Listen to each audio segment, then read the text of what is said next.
Hello everybody, this is Brett Barker and I'm joined with Stephanie Badger from Nevada Nice, and then we also have Marty Chitty and Henry Corbin with the Nevada Community Historical Society, and we're here to talk about some of the neat things that they are doing here in the Nevada community. So we'll go ahead and start with an easy question. We'll get a softball going. What is the Nevada Community Historical Society? So the Historical Society is a volunteer organization here in town that works to preserve Nevada's heritage and its past through buildings, stories, artifacts, and other sources.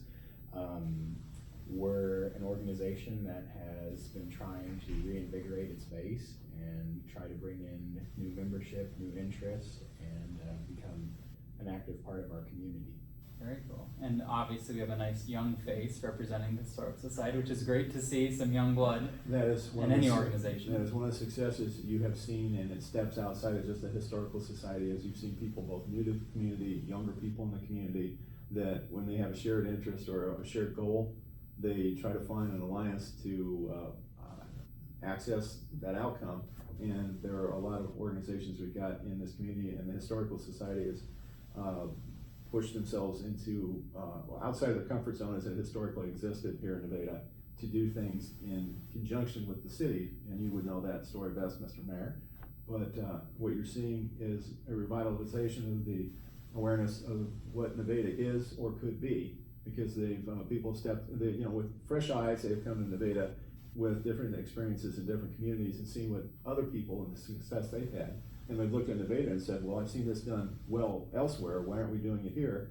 And when they were said that when the conversation was turned back to them, saying, well, if you would help us, we'll do it. And they've taken up the mantle of trying to move it. You've seen it with the Main Street, Iowa. That is a process is running. I hope to see that happen. Well, that's not the story of the Nevada Historical Society. I think that's the story of Greater Nevada. And in fact, we have people here in the community, if they have a venue to operate within or an organization to do it, they stand up and say, count me in. What are some of the properties and attractions in the Historical Society? Well, our largest facility is the Evergreen Lane Briggs Terrace. That includes a 1878-1879 house, carriage house, pig barn. It also has the George Child log cabin on it. That is the third home built in Nevada. And it has the Haley Schoolhouse, which is a late 1800s, early 1900s one-room schoolhouse. And we really pride ourselves on that facility. It's just a great environment. We also have the Dyer Dowell home, which is just off of the Main Street, and that's a wonderful home to tour. It's been refurbished and gives you kind of a glimpse into a day in the life. We have our History Center, which is also just off Main Street, and it is full of Nevada artifacts, stories, and it is well worth a tour. It's a wonderful, fun place. Yep, and I will plug, I've taken tours of these properties. I know Dyer Dowell, Linda Wright gives a really great tour of that. And so when can people tour those properties in general? We open those up on the afternoons, and as members, we sign up to on the weekend afternoons, and we have specific events that people are able to attend. We have our murder mystery is huge. Our Mother's Day is very big. Our Christmas sales are very big. Our jewelry sale, which we just concluded, did very, very well, and we appreciate everybody that showed up and helped us make that happen. What we've done is we realize we're property rich, but the downside to that is it comes with the cost of maintenance. And we find we have been given historically significant properties, but there is a high maintenance cost to maintain them. So it's a struggle that we must do on a for-profit, for the lack of a better term, events, just so that we can pay the bills to have them, and let alone get to the point where we improve them. And so would it be fair to say too, if people want to know when the tour times are, they can go to the Facebook page or the website and find out when they can go visit those? Mm-hmm. And we're open Sunday 2 to 4 at all our locations. The History Center is open the second and fourth Saturday. I believe they open at 9 o'clock. And we recommend coming for a tour. We love to have people come. It's a free will donation for a tour. And we love giving the tours. And we try to make it a fun and a learning experience. We've had good success, and we just realized that here this week, in the sense that there are people that have connection to the community through relatives, or that they became in possession of something that had some Nevada significance that is brought back to us. We just had a raft of pictures that we've been circulating amongst the club here, looking at Nevada as it was not, none of us in the club had seen these pictures before, and they really date from probably the turn of the century all the way up to the 50s, maybe early 60s. And it's interesting to see, being a lifelong resident in Nevada, to see what Nevada looked like, to see the stores that I remember from my youth, have now become something else in a setting that's just like, oh, that's pretty special. And to have somebody just out of the blue think enough of us to go to the effort on their dollar and their time to give that to us, because we in turn then can share them with anybody interested in the Nevada story. And we appreciate anybody that does that or is so inclined. You can't say it enough to people there if you don't. We are a vibrant, I would say fully staffed, because we can move a dozen bodies on any given moment to do something. If a person is looking at the fact that, well, I have all these things that might have some significance on a historical basis, we would love to have the opportunity to look at them and give you a little bit of direction, and maybe give you a little bit of grounding in the fact, if you don't turn them to us, so for us to display or have them in our possessions, we at least give you some of a history, or you can make us wiser by being around that, because people have possessions that aren't necessarily known, but they've acquired, and it's a part of the Nevada story, and we'd like to make ourselves wiser so that we can tell our story better. I think obviously the properties themselves are treasures to Nevada, but what really struck me going through them is all the things inside. Oh, that's just blow my the story. mind. Yeah. The Nevada. The structure is a structure, Yeah. but it is the family stories on how things came to be, and we will take the time to explain to you the what's and the lineage, how it came into our possession, and sometimes that clearly is worth your effort to stop by and see what we do, because we have some things. We find ourselves, even with the properties that we don't have the space to show everything. And that is one of the things we grind our teeth over month in and month out. How do we move that needle to get ourselves to the point where we have the ability to put on display for everyone to see all the wonderful items that people have shared with us. And we're working on that. That is an ongoing project. And we are trying to get to the point that we can do that, because it is a very special thing that we take due diligence when a family turns over a family possession to us, to say, you are now the benefactor of it and the keeper of it, and we want to honor that by displaying it and telling that story. And I think before we leave the properties, one neat story that I always enjoy was that cabin that you touched on and where that came from. So for folks that don't know the story of that, want to talk about where it came from and how it was found? Yeah, so the George Child log cabin, it's kind of a bit of a traveling cabin in a way. It's moved around a few times in its life. So it was the third home built in Nevada, and then between that time and probably about the Centennial I think it was the Centennial Commission or the... It was before my time, and I'm sitting here, but not much before my time. But no, I remember as I remember the story, yes, it took place in the early to mid 50s on how that came into being as an acknowledgement, because clearly there were properties that were just properties that did not rise to the level people thought them special. But fortunately, at that time, because Nevada's Centennial was 1953. And somebody said, hey, you know what the story is on this? And then somebody wisely said, well, I think we should do something and take care of that. I think I just remembered more on it, but it was the 76, The bicentennial. The bicentennial, because they were working on Haley School at the fairgrounds. And one of the individuals working on that was driving back through town, and he noticed a home that had a grease fire, and they were tearing off all the siding, and you notice, whoa, there's a log cabin in there. And they started doing research, and then they found out it was the George Child log cabin. And so they took that on as a project, and many people would probably remember it down by the fairgrounds. Mm-hmm. And it was decided to move it from down at that location, along with Haley School around that same time, over to the Historical Society, just because it's much easier for us to maintain, keep track of the buildings, ensure just their longevity on one location. And so we moved them all there, redid the log cabin. It involved completely taking it apart, putting it back together again, Paley Schoolhouse was moved in one piece, but it really allowed us to make a great environment on that property. I think it ties in with kind of what we're really pushing, is we wanna make history fun. I think throughout our community, we kind of moved away from that a little bit for a while, but we're coming back into it a little bit. We're trying to make history fun and make Nevada's heritage and its history fun and enjoyable. And we really strive to do that on our properties.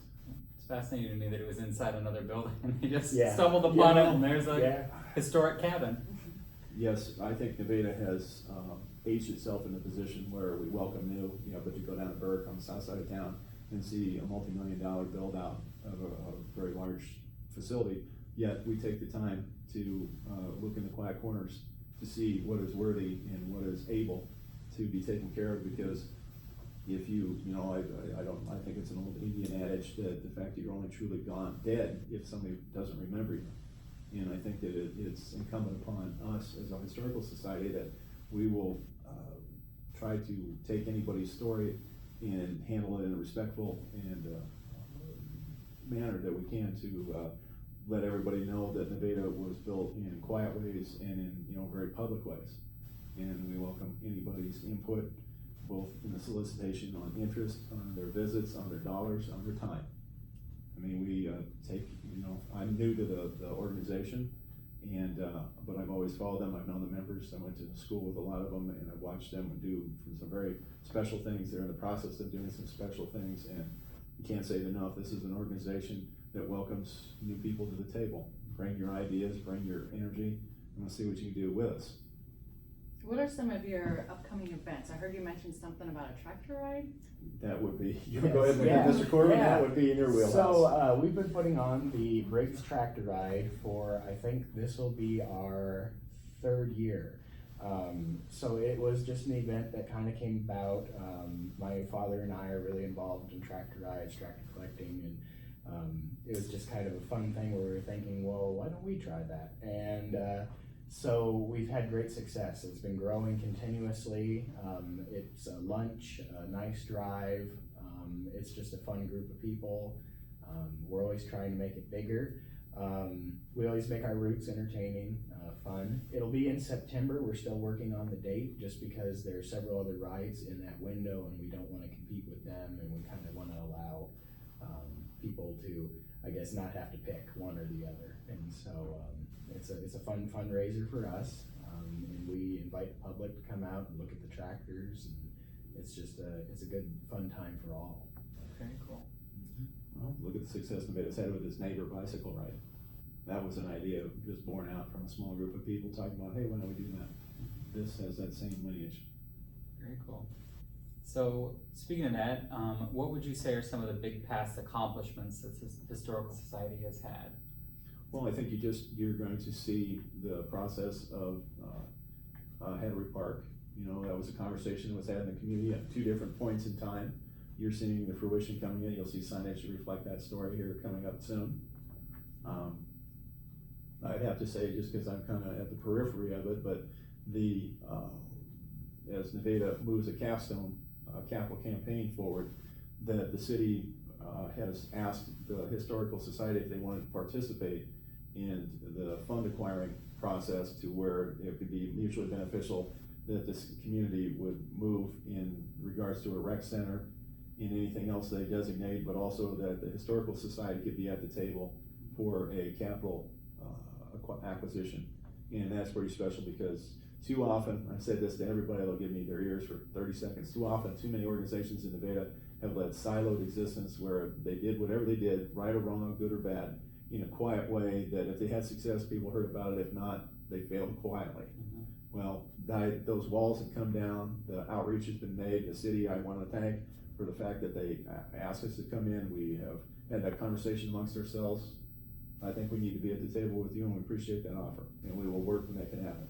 Yeah, I think there's some exciting things on the table. I mean, on the city end, we have the Historic Preservation Commission, and they have a really good group that's part of that, that brings in some extra abilities, I guess, as far as the government entity has other sources of assistance and things like that. So having that group, that can wade through some of those issues and work on some of the preservation items is really big, because it goes hand in hand with what the society is trying to accomplish. And then, yeah, the Vision 2020 campaign, and when that was unveiled, it was building our future, preserving our past. And I think it's important not to forget the preserving our past piece of that campaign. And in the Vision 2020, one of the key parts was making Evergreen Lane a key attraction in the community. And so I think it's natural that as we do that campaign to finish out the 2020 plan, so that 2020 capstone, I think it's natural that we circle back to Evergreen Lane, because I think from my perspective, we're at a point that we have an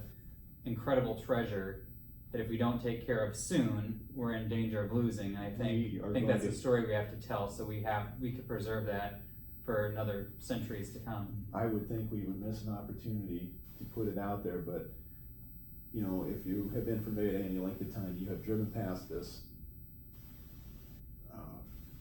special, it's one of I treasure it. I grew up with people, of a gentleman whose grandparents lived there, and it has always been something that I've appreciated having in my community, but it has not aged well. And having seen the damage that was done in the Marshalltown area to a tornado last year, a lot of this brick work would be as easily removed from the structure itself because of a wind shear, that we need to go back in and do some very painfully expensive refurbishment, if not just outright securing it to move to more elaborate processes later. But those things cost dollars, and we are sitting there just trying to get lucky every day, but we will also work every day. We can cross our fingers and still do a lot. Yeah. And we do, and that is one of the things that I like people to be aware. I'm not trying to push people in there in the middle of the night to look at the place, but I would encourage anybody that has the inclination, that is open access, drive back there, park and walk and look, because what you see is pretty special, and you won't get the full impact unless you're close to it. Mm-hmm. And with a discerning eye, look to see the condition of some of these structures.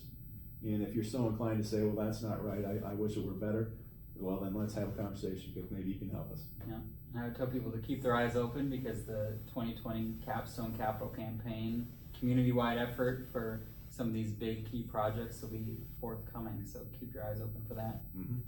Well, that speaks highly of the leadership we have in the data right now, and I appreciate the fact, I live out in the county, I'm not in the country, but this is my hometown, and I appreciate what I see happening in behalf of Nevada's future, and I hope that anybody that would listen to this and is so inclined, wants to join in, I think we need to have a conversation. And we touched on a lot of it already, but are there any key goals or visions that you guys have for the society that we haven't already touched on? Yeah, so right now we're just starting the process. I guess it's phase 1 of our Evergreen Lane restoration. It involves tuck pointing, some repair. So Evergreen Lane is a Nevada-born home. The bricks were made here in Nevada. The woodwork, all the craftsmanship were from Nevada individuals.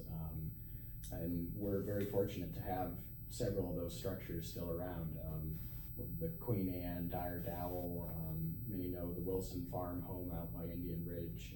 Those are all Nevada-born homes. And Evergreen Lane is just like a home of that era, where the brickwork is made of a soft brick and it deteriorates. And the mortar holding those bricks together is deteriorating, which comes with a home of its age. But we're starting the process to repair the damage, to kind of breathe some more life into that building and make sure it's here for another 150 years or more is our goal.